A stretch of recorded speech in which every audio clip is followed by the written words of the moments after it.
Hello and welcome to another episode of the Dynamic Thriving podcast. I am your host, Marianne Pack, spiritual medium, author and publisher, and joy advocate, and guiding you into all things life transformational. And this is the Unmuted Voices series. And I am so happy to have you watch and visit. And if you're catching the replay, welcome, welcome, welcome. And this is always about people finding their voice after having been muted, maybe for years, maybe from childhood, and how they were not able to express themselves, the truth of who they are, their authentic selves, and then moving into realizing that they could speak their truth, that they could live authentically. And so this show is interviewing guests, and it will culminate into a book anthology for January 2023. So I'm very excited to have my guest today. Kristi Borst is with me and going to share her story. Welcome, Kristi. Hi, Marianne and guests. Nice to see you today. Yes. I'm glad you're here because we have so much to talk about in how you found your voice, how you unmuted your voice, because this is such an important time. We need to be able to express who we are in the world. And so when, Kristi, did you realize that it wasn't safe for you to speak your truth or live your truth? Because it's not always just about a vocal thing. It's not always a physical speaking. It's how we're living, how we're expressing life. So I just wrap it all up into that muted voice kind of syndrome, I guess I could say. So there's layers to that kind of awakening process or unfolding process, if you will. That's kind of what I call it, like the lotus flower. We're kind of unfolding. And I don't believe we're ever really done with that process. So, that's part of the thrill, is just what are we going to find as we dive in. But what I have realized in recent years is that when I was just a toddler, I did do physical healing on myself and was told to shut that kind of healing aspect or my healing gift down, which, is multifaceted. It's part of my spiritual soul journey here to kind of see if I could refine myself. But it's also, in that time and place, was out of protection for me as a small child in the early 60s. But what happened, I think, for me and maybe for many other people, is that I was such an obedient child that I shut things down so much that I forgot they were even there. So that whole part of myself was shut down. Other than I was able to express my connection to source, the universe, God, however, whatever you call our higher power, through artwork and through my writing. So that was one channel that I was allowed to still pursue. And that's what I pursued. But what kind of, and I might be jumping ahead here, but what kind of happened for me in that kind of incident of being told I can't be who I am?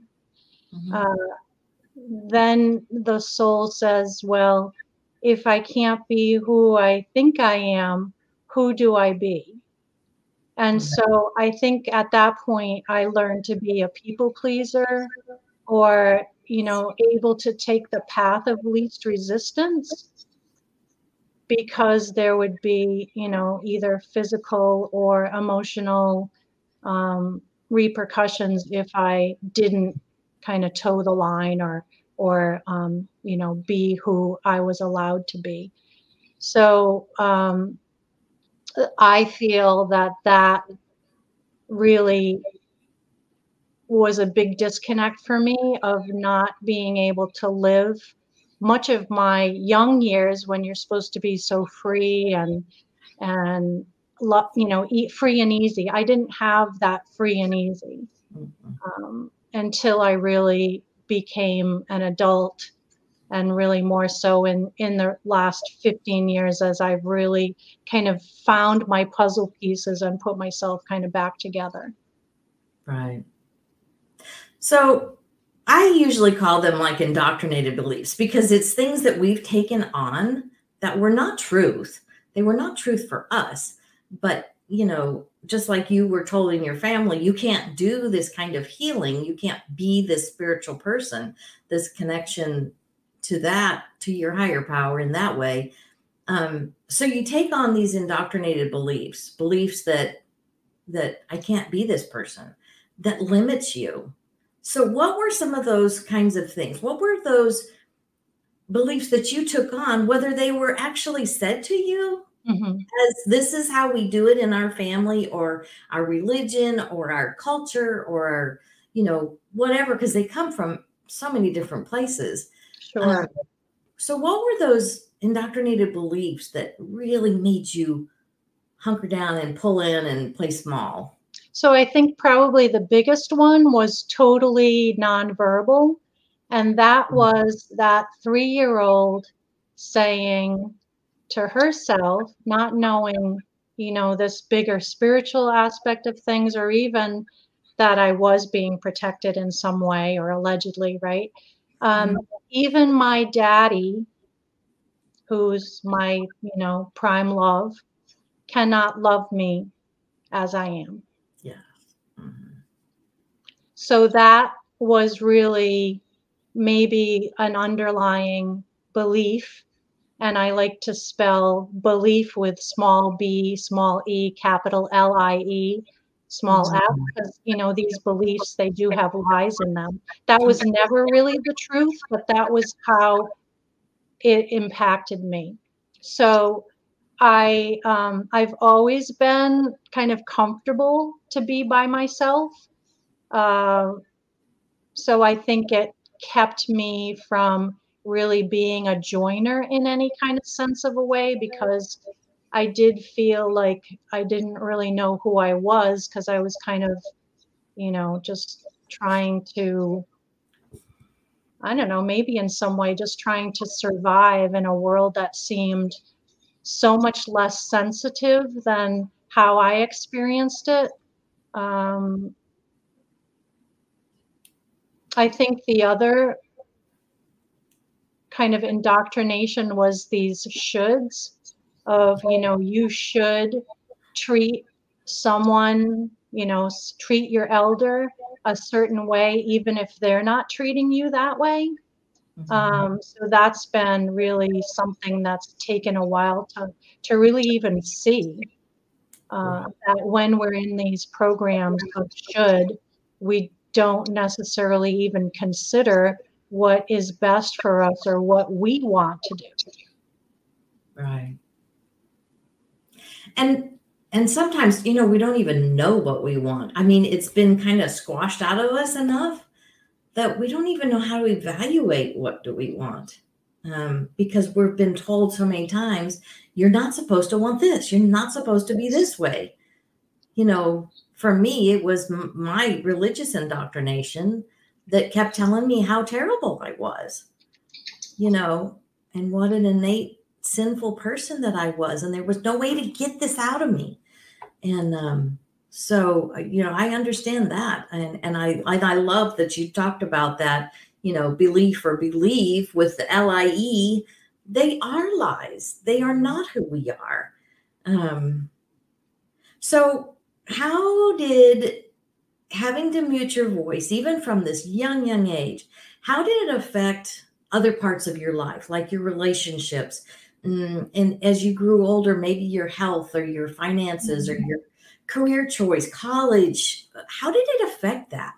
Did it change things? Did it, So I feel like so blessed in so many ways. And everything, all the trauma that I went through, Marianne, all of the hurt, different abuses, I could say abandonment, et cetera, they are all gateways for me now in the work that I do. So everything has its value. Yes. But when I left home at age 18 to go to college, I had kind of a informal boyfriend. He lived in a different town, so we didn't see each other that much. But I really kind of felt like, okay, now I can be me, and I'm just going to go out there and have fun. And 3 days into that college experience, the upperclassmen came and I met my husband.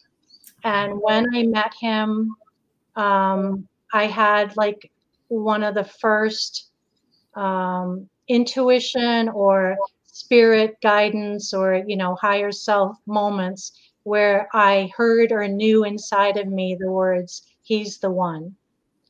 And this person loved me unconditionally and has loved me unconditionally for all of these years. So um, I have that beautiful relationship, which has been so healing for me and helped me work through a lot of the stuff that I went through. But one of the things that I did realize was I knew how I didn't want to be treated. I knew what relationship I didn't want. And I knew my worth somehow from a very young age. So when I went to seek a job after my college was done, I went to interview and the person offered me, what I thought was a low amount. And I said, I won't work for less than X. And he said, well, you think you're something, good luck. And I did end up getting that amount. So I think in that way, it almost like instilled in me a little bit of a warrior, like WARRIOR, just of being a self advocate of what my value is, of what my worth is, if not to anybody else, to myself. That's amazing. And you talked earlier about not knowing what you want. I can remember some of the first dates I went on with Joe, and he was treating me, and he said, have whatever you want. And I was paralyzed looking at that menu and trying to decide, what do I want? Because I had always been told when we went out, you can have this or this, and maybe those weren't even things that I wanted to have. Right. So I think that's the biggest way. And then also the fact that I mentioned earlier that I was allowed to do art. I was encouraged to use my mind. So those are the things that I pursued as a career. I became a graphic designer and copywriter and started my own business early in my 20s. And that was fulfilling for me for many years. Mm-hmm. So when did some of those aha moments start? Sometimes it's a big jolt. Other times it's little things that, as we grow along, we get, what were some of the aha moments that you can remember? When did it kind of start? What was the stepping stone to each aha moment that finally let you blossom? So I think that I had some early aha moments in my 20s, which was in the 80s.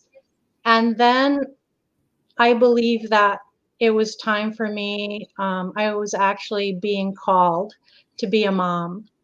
And I think at that point, I kind of went back into, not thinking of things spiritual, being more, kind of nuts and bolts, 3D reality, living life. And I believe that that is so that my daughters could have a very non-woo-woo childhood, if you will.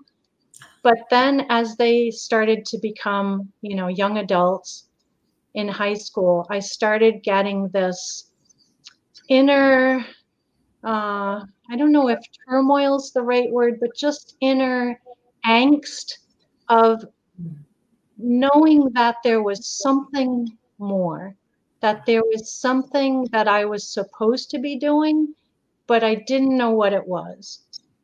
And so I had been reading metaphysical things, and I had read about manifesting. And one of the things that had stuck with me was that, you know, as humans, we tend to think small, and that the universe is so abundant that we have to kind of open ourselves to that abundance. And the way we can do that is through our feelings. So I kind of said to myself, okay, I don't know what I want to do or what I'm supposed to do, but what do I want to feel when I'm doing that thing? And so I knew it's centered around helping people. That's always been kind of a storyline that's been prevalent in my life. Mm-hmm. And so I just focused on that feeling of what I knew I feel like when I help people, or if I could help people in a more monumental way. Yeah. And within probably like a year of that, I had so many like things happen. Spiritual messages. One thing was an eagle that came. That's a little bit of a long story. I don't know if you want me to tell that or not. I just began exploring my artwork in a different way. I started doing fractal artwork, which again opened me to more channeling abilities that I didn't know I had. So it was really, I think, that the inner self kind of saying, hey, knock, knock, knock. There's more here that you haven't looked at. You know, look inside. Look inside. Look inside. I love it. Absolutely. Yeah, our inner being is always calling us to be true to who we are. Sometimes we just are sidetracked and don't hear it, or, you know, all that indoctrination or whatever we've heaped on ourselves, or allowed others to heap on ourselves, become that people pleaser, become that compliant person that does all the shoulds that we should do, you know, that we miss out. And but our inner being never stops calling us to more life. And I think that's it. You know, even for me, it was like, I knew something had to shift. I knew there had to be something more. You know, my spiritual walk, my life should feel happy, because I love that you brought up that it is so much around feeling, because we're meant to feel good. We're meant to experience as much joy as possible. And that's what our inner being is always calling us to. So when we're not going in the direction towards things that make us feel good, that brings us joy, you know, that's when we're out of alignment. And so I love that you kind of brought that up, is that it is very much based on how we're feeling, and that we are supposed to be feeling good. And I think too, you know, like, excuse me, if you think of us as, you know, spiritual energy beings, Yeah. you know, we're not just these bodies. And so when you kind of think about the fingerprint of the body, you know, there's an energetic fingerprint. So I believe that each one of us bring a different kind of joy to the world. Yeah. So we need to focus almost more on that feeling than on the doing. Because you could be joyful, you know, doing something that people would say is a menial job. But if you're happy doing it, that's what's important. So I think the kind of that male energy that we've been in for, you know, centuries was about that doing, achieving, competition. And now we're kind of shifting more to this feminine energy of being, nurturing, caring. Yeah. I totally agree with that. there's definitely that shift and I think it takes some of the pressure off of us too, mm-hmm. right? That we don't have to fit in. Yes. Yes. We can flow however the Spirit leads instead of, squelching that. I love that. So how did you start shifting your beliefs then? How did you, when you started evaluating maybe what you were taught or what you took on from childhood and on and up, how did you start shifting those beliefs? Because this is the part where I want people to be able to experience the hope that, oh my gosh, if she did that, then I can do that. Because, so just express a little bit what your process was to start shifting the beliefs that were keeping you muted. So I think really for all of us, when we're in an indoctrinated belief, or I call them programs, sometimes mm-hmm. these are, things that have been passed down right. from generation to generation. And I believe that our generation and the generations that are being birthed now, we're not here to continue these stories of lack and suffering. We're here to change it. We're here to shut it down. So really the first step is to become aware of it. And again, this is an ongoing process. Some of the shoulds that have been kind of running me and my behaviors, I've just become aware of in the last few months. So that first step is just becoming aware. Why are you doing what you're doing? Mm-hmm. Is it something that you want to be doing? What is coming from it? Is it something good? Is it taking you toward your joy, or is it taking you away from your joy? So that's really the first step. Once we see it, then we actually have a choice of whether or not we want to be in that belief or that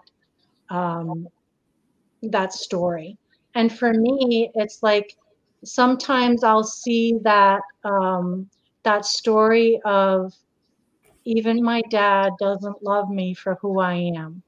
Now that may play out in a relationship with someone else, or even in a business relationship. If someone doesn't email me back, there's that feeling of rejection that comes. And I've learned to recognize that, okay, there's that childhood wound saying that this person doesn't love me for who I am. And then I can go back to that child self and say, no, you are loved. You're loved. You are loved. This is not about you. Mm-hmm. So this is part of this, this phrase that I like to use, which is awareness equals the power of choice equals the power to change. So first we become aware, then we see a choice of whether or not to engage in it. Because sometimes if we engage in that indoctrination or that story or that energy, it's really almost self-sabotage of who we are here to be. Right.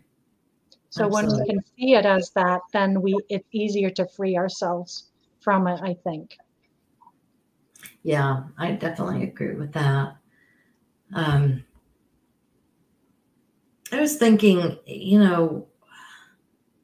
as you started moving through this, because that's a huge break from being told as a small child not to have anything to do with healing yourself, to, not working through that.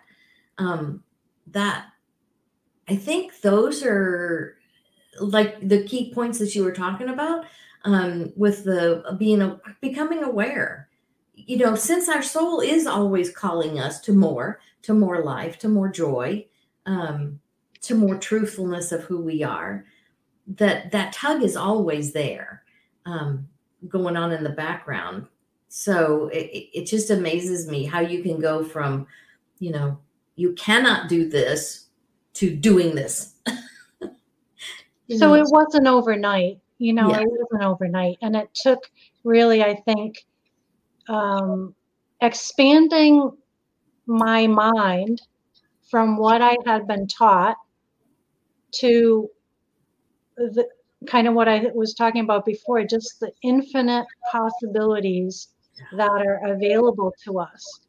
But those beliefs really just, they narrow us, they box us, they cage us. So I started becoming hyper vigilant about watching myself and ways that I was limiting myself.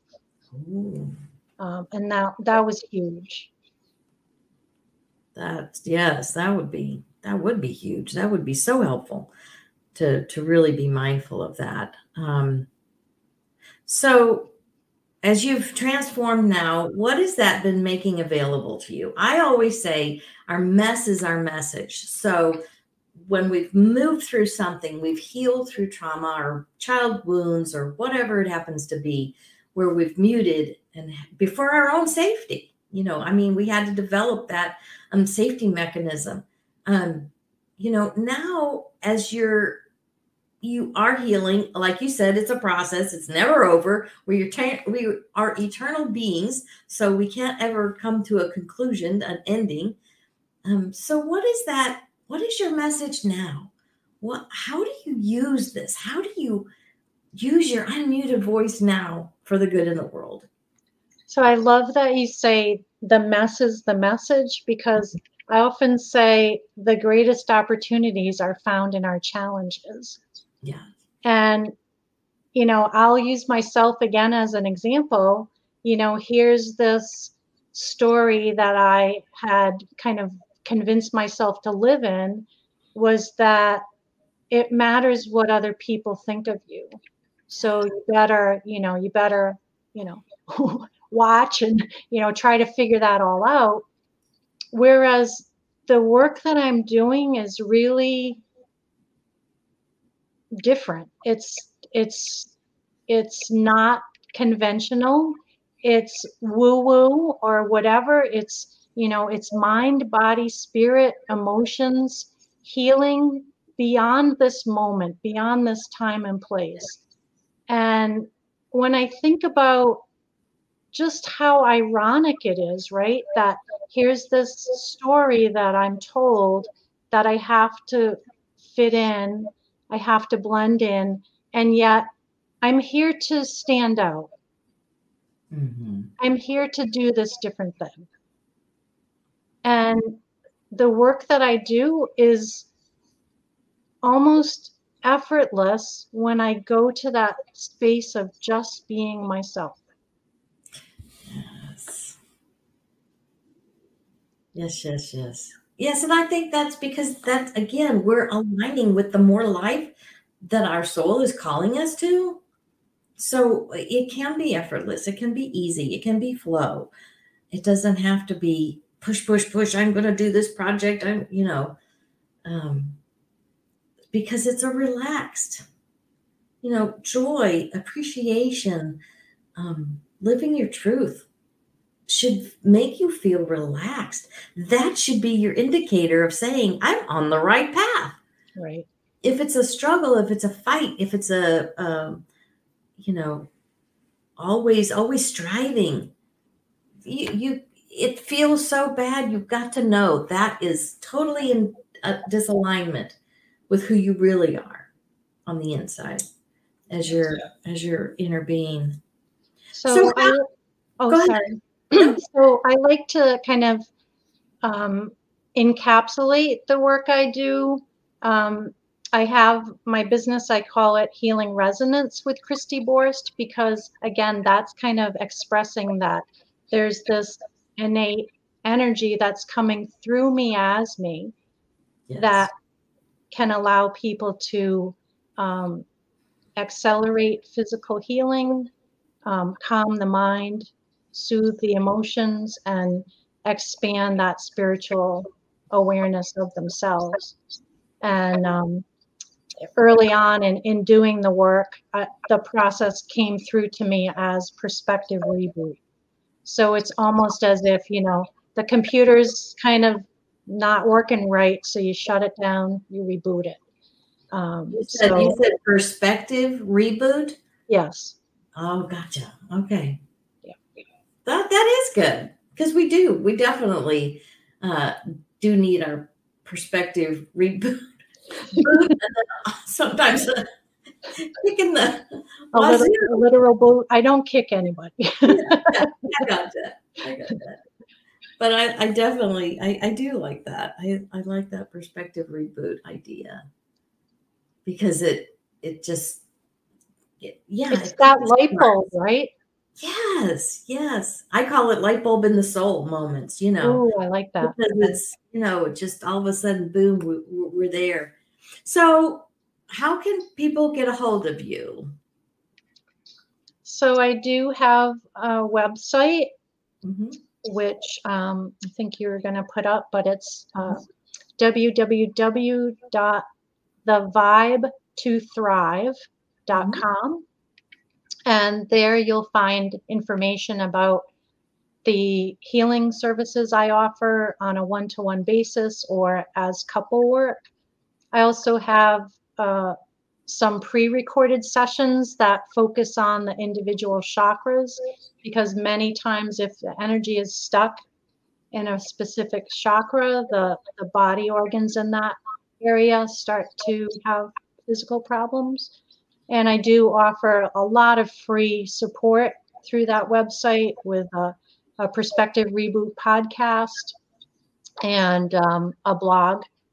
And I usually suggest that people start with the oldest ones of those and kind of just look through them and listen or read the ones that call to them, because there are healing and empowerment codes in those messages that can help people unmute their voice or even kind of find that cork and pull it out. And I think, it's funny, when I was thinking about coming online and I was thinking of your question about when did you first realize that your voice was muted, and Spirit kind of said jokingly, back in the cave when, the man took the woman by the hair, and clubbed her. So I think it's not totally unusual for women, not just in our culture, but all cultures, to have a block in their throat chakra, which, explains why a lot of women have thyroid problems. So it's so important, this message that you're sharing, Marianne, to really find ways to express your voice, whether that's, it doesn't even have to be vocally, it can be just through being, through your beingness. I can't agree more, because that was affected my health. All the indoctrinated beliefs made me feel so worthless, and so unworthy, and so fearful all the time, guilt and shame, because I wasn't obeying the rules, the religious dogma that we were taught, and I couldn't seem to keep those rules. And so there was always a part of me where I just remember walking around for years with a lump in my throat, just because of the nerves and the tension. And so I developed throat issues 3 different times. I had a sore throat as a kid, always had sore throat. Finally had a tonsillectomy at 15. Then in my early 20s, I had to have thyroid surgery because I developed a nodule in my thyroid. And then again at my end of my 20s, I developed Graves' disease, all because I was not allowed to speak my truth, because of the indoctrinated beliefs that women were to be silent, women were not to be heard. Your wants, needs, desires didn't matter. So I totally understand. And I think this is why this topic is so important for me. around voice, because that's where so much of my illness metaphysically went stagnant and affected my physical being. So I so appreciate that. Yes, you've definitely touched on that, where there's so many places where our energy gets stagnant and then it disrupts. It creates the dis-ease, the imbalance in our body. Absolutely. Yeah. And I think, the other part of that, that lump in your throat, you can think of it as a block, but it's also trying to get your attention. Oh, yes. And again, it's your greatness calling you. Yeah. So, that can happen for many people in their stomach, which is your personal power center. They can have a lot of stomach issues, or they think about doing something and they feel like really queasy or scared. Yes. If you can kind of look at that a different way, maybe not as something that's keeping you safe, but that it's your greatness calling you. It's your greatness calling you to be more empowered, to speak your truth. People that have headaches, to see beyond the seeing. Yeah. Oh, yeah. Because I suffered with migraines since I was a teenager for years and years and years. I was on so many, just so many body parts missing now because of surgeries, because of the disease that I created in my body. I always tell people I'm surprised I don't rattle when I walk because I have so many parts missing, and so I totally understand this. This is just so right up my alley as far as, knowing that, because now I feel really good, Well, right, because your body doesn't have to be trying to tell you what's wrong. These illnesses, they're not random.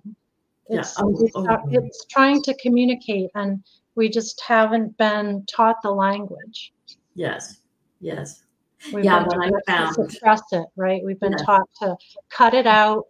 Yes. Take a pill, tone it down, but we need to understand what it is, and that's part of what my gift is helping people understand what is the language of the pain or the disease in your body.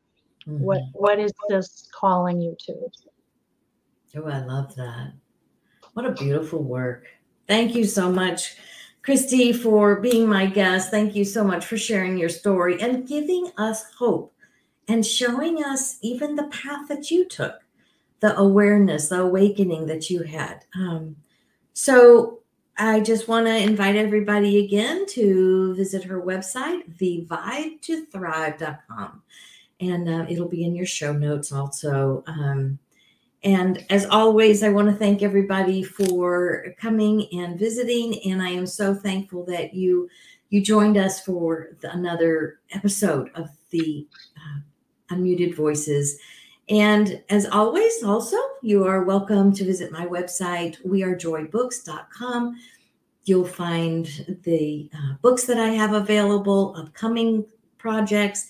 This project of Unmuted Voices will be the anthology for January of 2023. So I'm looking forward to that. Kristi, do you have anything else you would like to leave us with, a word of wisdom?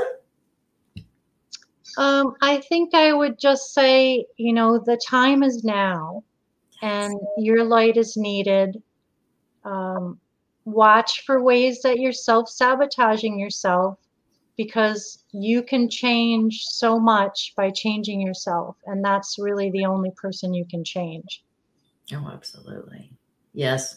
We only have control over ourselves. That's for sure. And the thing is, we have that freedom of choice. That's our free will. I call it our free will or our free won't. Are you going to choose, or are you going to decide not to choose and choose your free won't instead? Right. Choose your free will. Choose the freedom. Choose the joy. Choose the full of life. Even not choosing is a choice. Exactly. Yeah. So I appreciate you, Kristi. Thanks again for being my guest. Thank you, everyone. We will see you on the next show. Bye-bye.